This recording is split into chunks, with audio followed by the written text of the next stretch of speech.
G'day folks, welcome to Workshop Wednesday, take 2 with the Silky Oak blank. You will have already seen this one being reverse engineered, and I don't know whether I'll actually put this up as a video or not, but I'm taking some just in case.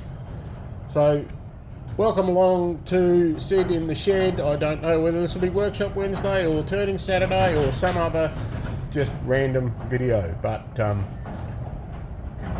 it's been fun.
There we go, very nice Silky Oak bowl, bit of colour shift.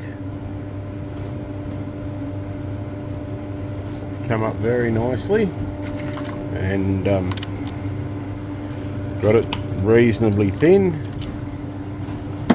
about 2 mils. It's running down to about 5 mils around the curve, bit of solidness in the base. Very happy with that one. So thanks for coming along to have a look at Workshop Wednesday this week, or Saturday in the shed, or random video, because this one is actually going to be the bowl that will be my April the 1st video, and I thought I'll do also a bit of an outro in case I want to do a conventional video as well.